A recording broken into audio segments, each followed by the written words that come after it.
Hi guys, so we are going to read chapter 2 of our chapter book, A Series of Unfortunate Events, The Bad Beginning.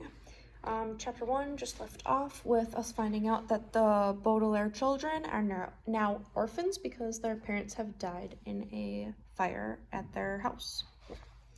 So here's chapter 2. It is useless for me to describe to you how terrible Violet, Klaus, and even Sunny felt in the time that followed. If you have ever lost someone very important to you, then you already know how it feels, and if you haven't, you cannot possibly imagine it.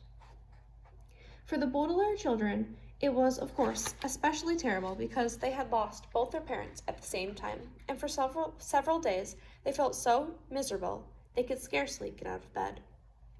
Klaus found he had little interest in books. The gears in Violet's inventive brain seemed to stop, and even Sunny, who was of course too young to really understand what was going on, bit things with less enthusiasm. Of course, it didn't make things any easier that they had lost their home as well, and all their possessions. As I'm sure you know, to be in one's own room, in one's own bed, can often make a bleak situation a little better. But the beds of the Baudelaire orphans had been reduced to charred rubble.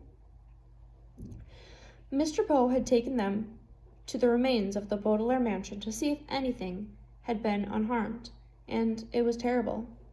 Violet's microscope had fused together in the heat of the fire. Klaus's favorite pen had turned to ash, and all of Sunny's teething rings had melted. Here and there, the children could see traces of their enormous home they had loved. Fragments of their grand piano, an elegant bottle in which Mr. Baudelaire kept brandy, the scorched cushion of the window seat where their mother liked to sit and read. Their home destroyed, the Baudelaires had to recuperate from their terrible loss in the Poe household, which was not at all agreeable. Mr. Poe was scarcely home because he was very busy attending to the Baudelaire affairs, and when he was home, he was often coughing so much he could barely have a conversation. Mrs. Poe purchased clothing for the orphans that was in awful colors, and they itched. The two Poe children, Edgar and Albert, were loud and obnoxious boys, with whom the Baudelaires had to share a very tiny room that smelled of some sort of ghastly flower. But even given their surroundings, the children had mixed feelings when, over a dull dinner of boiled chicken, boiled potatoes, and blanched, the word blanched here means boiled, string beans, Mr. Poe announced they were to leave his household the next morning. Good, said Albert, who had a piece of potato stuck between his teeth. Now we can get our room back. I'm tired of sharing it. Violet and Klaus are always moping around and are never any fun. And that baby bites, Edgar said, tossing a chicken bone to the floor as if he were an animal in a zoo and not a son of a well-respected member of the banking community. Where will we go? Violet asked nervously. Mr. Poe opened his mouth to say something, but erupted into a brief fit of coughing. I have made arrangements, he said finally, for you to be raised by a distant relative of yours, who lives on the other side of town. His name is Count Olaf. Violet, Klaus, and Sunny looked at one another, unsure of what to think. On one hand, they didn't want to live with the Poes anymore. On the other hand, they had never heard of Count Olaf and didn't know what he would be like. Your parents will, Mr. Poe said, instruct that you be raised in the most convenient way possible. Here in the city, you'll be used to your surroundings, and this Count Olaf is the only relative who lives within the urban limits. Klaus thought this over for a minute as he swallowed a chewy bit of bean. But our parents never mentioned Count Olaf to us. Just how is he related to us exactly? Mr. Poe sighed and looked down at Sunny, who was biting a fork and listening closely. He is either a third cousin 4 times removed or a fourth cousin 3 times removed. He is not your closest relative on the family tree, but he is the closest geographically. That's why If he lives in the city, Violet said, why didn't our parents ever invite him over? Possibly because he's, very busy, Mr. Poe said. He's an actor by trade and often travels around the world with various theater companies. I thought he was a count, Klaus said. He is both a count and an actor, Mr. Poe said. No, I don't mean to cut our dinner short, but you children have to pack up your things. I have to return to the bank to do some work. Like your new legal guardian, I am very busy myself.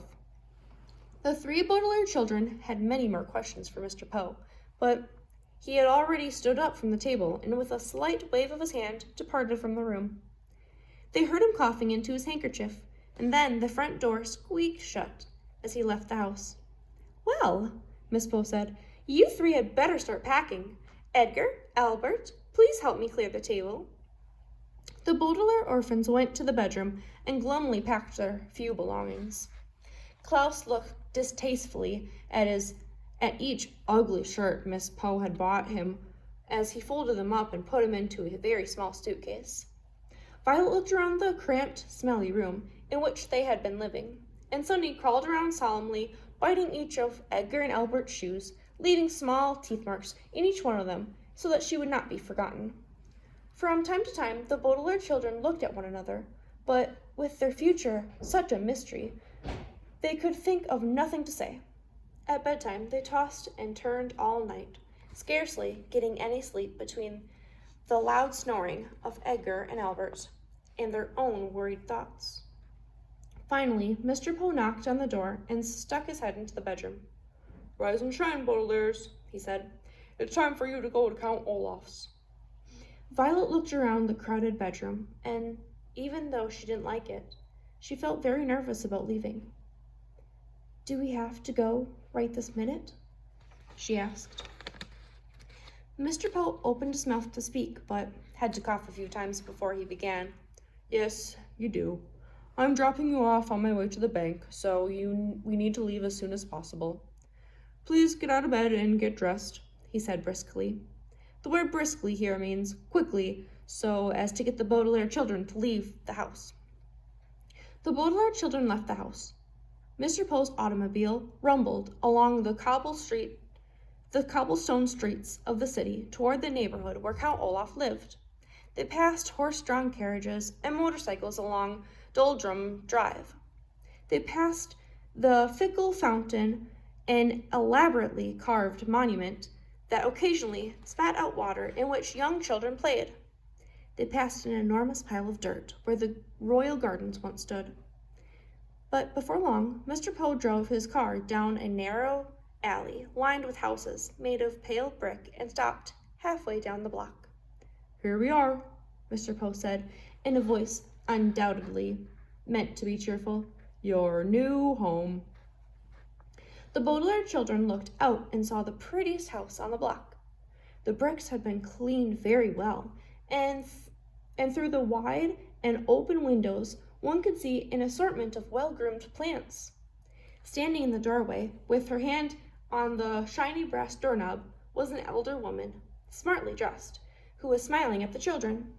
In one hand she carried a flower pot. "Hello there," she called. "You must be the children Count Olaf is adopting." Violet opened the door of the automobile and got out to shake the woman's hand. It felt firm and warm, and for the first time in a long while, Violet felt as if her life and the lives of her siblings might turn out well after all. "Yes," she said.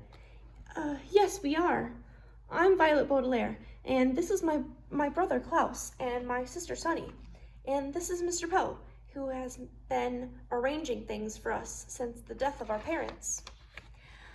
"Yes, I heard all about the accident," the woman said, as everyone said, "How do you do?" "I'm Justice Strauss." "That's quite an unusual first name," Klaus remarked. "It is my title," she exclaimed. "Not my first name. I served as a judge on the High Court." "How fascinating," Violet said. "And are you married to Count Olaf?" "Goodness, no," Justice Strauss said. I don't actually know him that well. He is my next-door neighbor. The children looked from the well-scrubbed house of Justice Strauss to the dilapidated one next door. The bricks were stained with soot and grime. There were only 2 small windows, which were closed with the shades drawn, even though it was such a nice day out. Rising above the windows was a tall and dirty tower that tilted slightly to the left.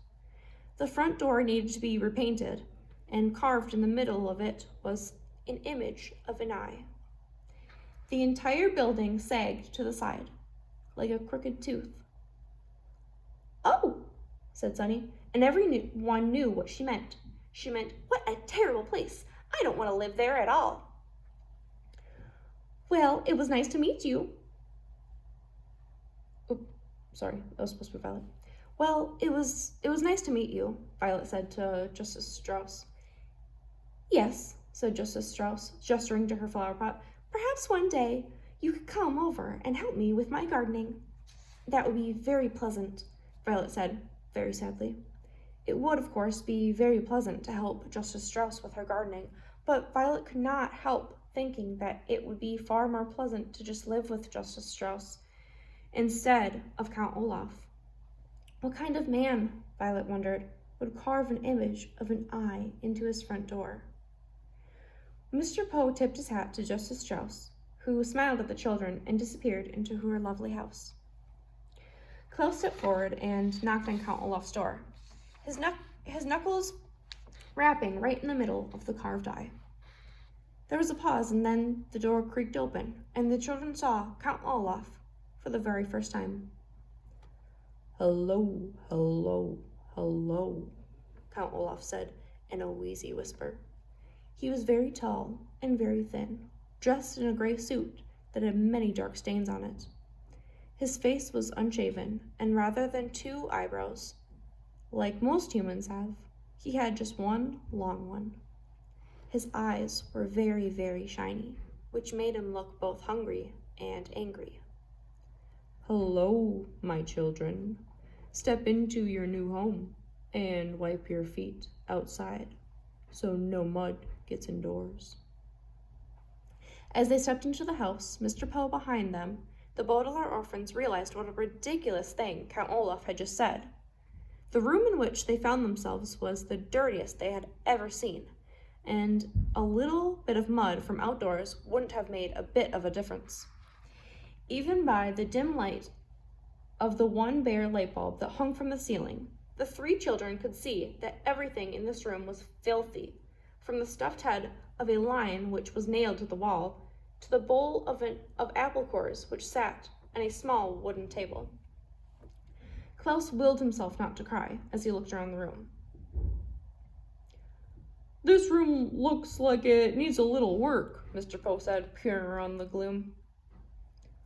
"I realize that my humble home isn't as fancy as the Baudelaire mansion," Count Olaf said, "but perhaps with a bit of your money we could fix it up a little nicer."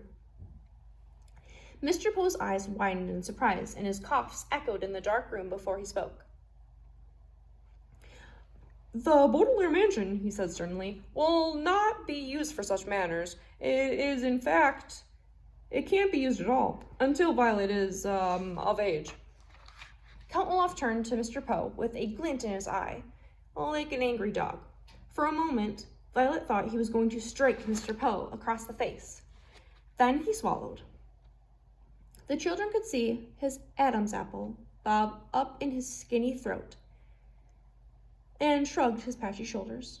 So his Adam's apple is like this part that men have. Women don't have it, but it's like that little part right here that moves up and down, and it makes a man's voice sound deeper, and that's what the Adam's apple is. "All right, then," he said. "It's the same to me. Thank you very much, Mr. Poe, for bringing them here. Children, I will now show you to your room." "Goodbye, Violet, Klaus, and Sunny," Mr. Poe said, stepping back through the front door. My voices are kind of becoming both of them, I guess. Sorry about that. Mr. Poe said, stepping back through the front door. I hope you will be very happy here. I will continue to see you occasionally, and you can always contact me at the bank if you ever have any questions. But we don't even know where the bank is, Klaus said. I have a map. Let me try that again.